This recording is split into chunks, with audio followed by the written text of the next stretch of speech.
Mga nakakatakot na hula ni Rudy Baldwin, para sa taong 2025.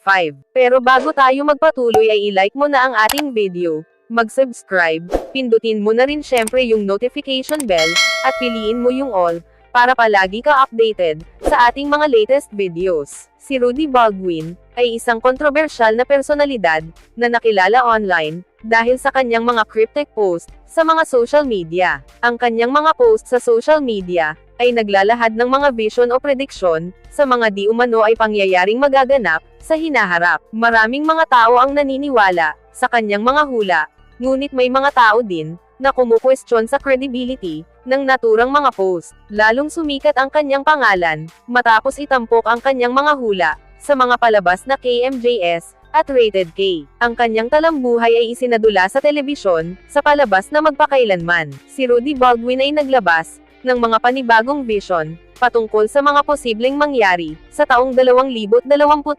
Ano-ano na naman kaya, ang mga hula at prediksyon, ni Rudy Baldwin? Gaano nga ba katotoo, at mapagkakatiwalaan, ang kanyang mga prediksyon? Ano nga ba, ang mga dapat nating bantayan? Dapat na nga ba tayong matakot at mag-alala, sa darating na taon? Ang mga hula ni Rudy Baldwin, para sa taong 2025. Number 10, bagyong may dalang trahedya. Ayon sa hula ni Rudy Baldwin, ay 3 malalakas na bagyo ang tatama sa Pilipinas, sa darating na taong 2025, na pinangalan ng may mga letrang O, S, at P. Hindi daw ito simpleng bagyo lamang, kundi magdudulot at mag-iiwan ito, ng matinding pinsala, at makakaapekto ng sobra, sa maraming Pilipino. Isa sa mga bagyo na ito, ang magdadala ng kakaibang lakas, na tila kasama ang galit, ng kalikasan. Ang mga bagyo na ito, ay hindi lang tatama sa mga lugar, na kadalasang dinadaanan ng mga bagyo sa Pilipinas, kundi sa malawakan. Magdudulot ang mga ito ng matinding baha, pagguho ng lupa, pagkasira ng mga kabuhayan at mga tahanan, sa mga hindi inaasahang rehiyon. Kaya naman sinabi ni Rudy Baldwin, na maghanda ang Pilipinas, at ang bawat Pilipino. Number 9, bagong pandemic. Isa sa mga nakakabahalang hula ni Rudy Baldwin, ay ang pagkalat ng isang bagong sakit, na dulot ng bakterya. Hindi ito katulad ng COVID-19, na nakakahawa sa pamamagitan ng tao, subalit mas delikado di umano ang sakit na ito, dahil sa ibang pamamaraan, ng pag-atake nito. Mas gusto daw ng bakterya na ito, na kumapit sa mata at ilong, at kapag nakapasok sa katawan, ay lalabas sa katawan ang mga pantal, na kasing laki ng coins, at nagiging kulay itim o berde ang dugo, kapag ito ay pumutok. Kahit hindi ito direktang nakakahawa, ay dapat pa rin tayo mag-ingat, lalo na ang mga taong may sakit sa puso, o sakit sa dugo. Pero kahit ganun pa man, ayon kay Rudy Baldwin, ay mayroong gamot para sa sakit na ito, at kailangan ng patuloy na gamutan, dahil mabilis kumalat ang bakterya, sa katawan ng tao. Patuloy tayo magbantay, at huwag maging kampante lamang, dahil ang ating kalusugan ay dapat iniingatan, at hindi dapat pinapabayaan. Number 8, ang paglabas ng mga kakaibang insekto, dahil sa sobrang init. Ayon sa hula ni Rudy Baldwin, ang tag-init sa taong 2025, ay mas magiging doble sa tindi. Kaya naman dahil dito, ay maraming mga insekto ang nagtatago na lalabas, pati na rin ang ilang uri ng mga hayop, na hindi pa natin nakikita. Epekto daw ito ng pagbabago-bago ng panahon, o ang climate change. Kaya nagbigay siya ng mga paalala, na magtanim tayo ng mga puno, at iwasan o bawasan ang labis na paggamit ng teknolohiya, na nagdudulot ng polusyon. Number 7, Bulkang Taal, isang matinding pagsabog. Isa sa mga pinaka-nakakabahalang prediksyon ni Rudy Baldwin, ay ang muling matinding pag-alburuto, ng aktibong Bulkang Taal. Ayon sa kanya, ay kailangan natin maghanda, sa isang malakas na pagputok ng Bulkang Taal, para sa taong 2025, na magdadala ng napakalaking pinsala sa mga kabuhayan, lalo sa mga taong nakatira sa lugar, na malapit sa bulkan. Ito daw ang magiging huling matinding pag-alburuto ng Taal, bago ito maging dormant. Subalit hindi lang ito ang nakita sa prediksyon ni Rudy Baldwin, dahil sa pagputok nito, ay may lulutang daw na bagong isla, sa gitna ng lawa. Isang isla na nakakamangha, dahil ito daw ay magagamit, para sa pananampalataya, at dito daw ilalagay ang mga santo, bilang pagpaparangal sa Diyos. Ang hula niya na ito, ay pwede natin tingnan, bilang babala at pagkakataon, upang makapaghanda. Dahil noong mga nakaraang taon, ay pinatunayan na ni Rudy Baldwin, na kaya niya makita ang mga ganitong pangyayari, katulad ng paglitaw ng bagong isla sa Japan, matapos magkaroon ng malakas na lindol. Kaya kailangan natin mag-ingat at maghanda, para sa darating na taong 2025, dahil sa posibleng panganib, na hatid ng Bulkang Taal. Number 6. Taon ng pagdadalamati sa mga tagahanga, at personalidad. Ayon sa hula ni Rudy Baldwin, ang taong 2025, ay isang taon na puno ng pagdadalamati, lalo na para sa mga tagahanga, ng mga sikat na personalidad. Sa darating na taong 2025, ay may ilang kilalang mga tao at personalidad, ang masasawi dahil sa depression, sakit, at mga aksidente. Ilan nga daw sa kanila ay mga veterano, na tila hindi kinaya ang sakit at hamon ng buhay, at nagdesisyon na lang, na tapusin na ang kanilang buhay. Nakakalungkot lang isipin, dahil sa harap ng mga kamera, ay parang ang saya nila, at wala silang mga problema. Ngunit sa likod pala ng mga ito, ay nagtatago ang malungkot, o totoo nilang nararamdaman. Inaasahang mas tataas ang mga kaso ng depresyon at stress, hindi lamang sa mga kilalang personalidad o artista, kundi pati na rin sa mga karaniwang tao, lalo na ang mga OFW na mag-isa, sa ibang bansa. Mayroon pang mga overseas Filipino worker, na walang awang biktima, ng masalimuot na mga krimen. Isang nakakalungkot at napakasakit na prediksyon, na binigyang diin sa kanyang hula, ni Rudy Baldwin. Kaya ipinapaalala niya sa atin, ang halaga ng komunikasyon sa pamilya, at pagpapalakas ng pananampalataya, sa ating Panginoon. Number 5. Ang paglubog ng Indonesia, at lindol sa Pilipinas. Base sa mga nakikitang prediksyon ni Rudy Baldwin, habang ang Pilipinas ay patuloy na nakakaranas ng mga malalakas na lindol, ang bansang Indonesia naman, ay makakaranas ng matinding paglubog, lalo na ang mga mababang lugar, at malalakas na pagsabog, ng mga bulkan. Di umano ay parang papalapit na sa Pilipinas, ang sinasabing The Big One,